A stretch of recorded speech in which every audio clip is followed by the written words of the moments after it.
Hello नमस्कार. आज आपण मोठ्या मिरचीची भाजी पाहूयात. आता ह्या मिरच्या आपण पावशेर साधारण घेतलेल्या आहेत आणि त्या धुवून स्वच्छ घेतलेल्या आहेत. त्यामधील आता सर्वप्रथम आपण बी काढून घ्यायचं आहे. बी काढून झाल्यानंतर त्याच्या बारीक, तुम्हाला उभ्या किंवा बारीक ज्या तुम्हाला आवडतील तशा तुम्ही फोडी करू शकता. मी अशा आडव्या फोडी केलेल्या आहेत. तुम्ही अशा बारीक पातळ करू शकता. आता ह्या बारीक फोडी करून घेऊयात.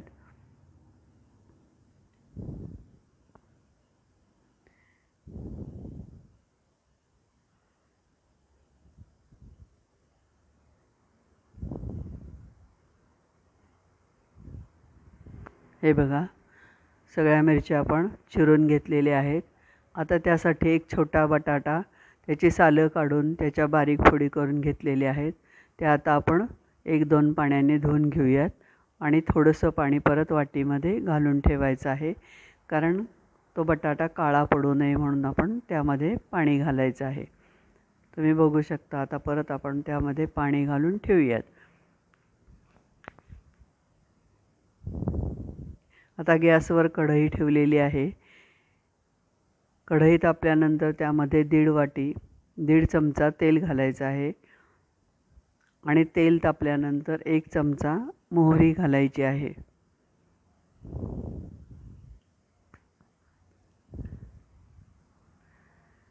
मोहरी तडतडल्यानंतर 1 चमचा हिंग घालायचा आहे.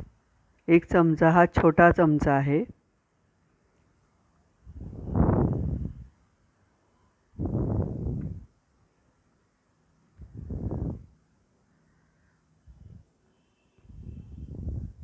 हे बघा, हा छोटा चमचा आपण हिंग घातलेला आहे. आता त्याच चमच्याने आपण 1 चमचा हळद घालायची आहे.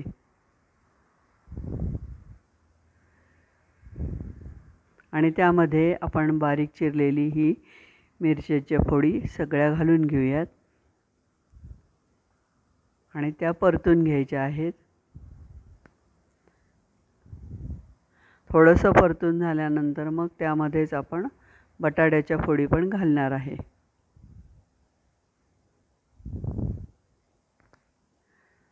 आता ह्या बटाट्याच्या फोडी पण त्यामध्ये घालून परत परतून घ्यायचं आहे.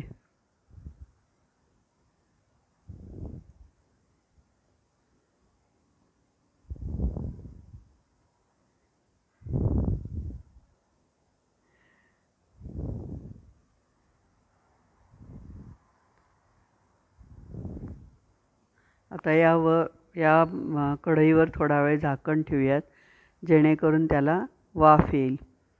आता बघा, वाफ आलेली आहे आणि परत एकदा आपण परतून घेऊयात.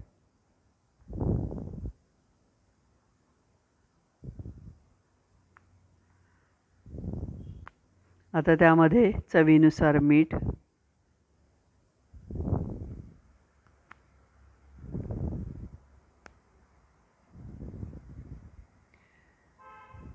थोडीशी साखर अर्धा चमचा, जेणेकरून छान चव लागते. तुम्ही घातली नाही तरी चालेल. ज्यांना आवडत असेल त्यांनी घाला, ज्यांना आवडत नसेल त्यांनी घातली नाही तरी चालेल. आता यामध्ये तुम्ही कांदा, लसूण वापरू शकता.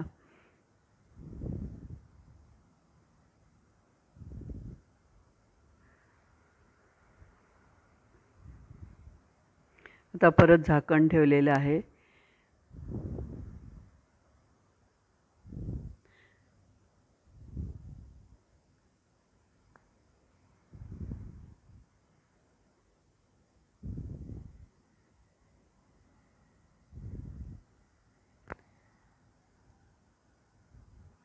चांगली वाफ आल्यानंतर आपण परत एकदा ती भाजी परतून घ्यायची आहे.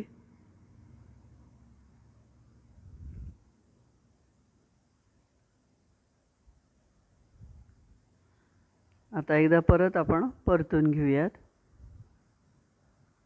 आणि त्यामध्ये लाल मिरची पावडर 3 चमचे, तिखट हवं असेल तर जास्त घाला, कमी हवं असेल तर कमी तिखट घाला आणि अर्धा चमचा गोडा मसाला घातलेला आहे.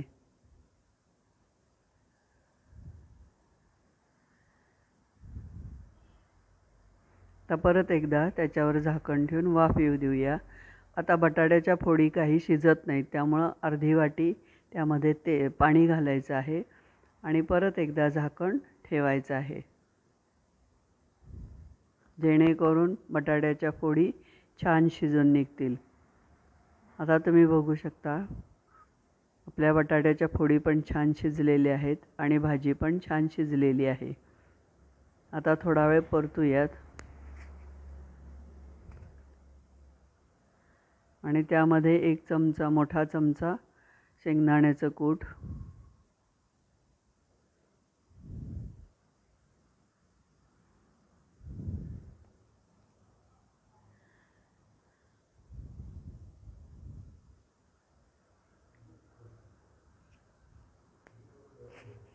परत एकदा झाकण ठेवायचं.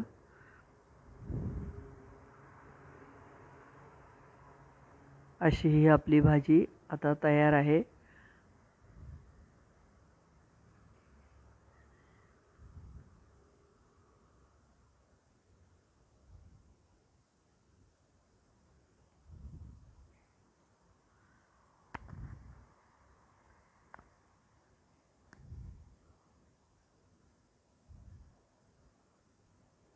ही बघा एका बाउलमध्ये काढून घेतलेली आहे. धन्यवाद.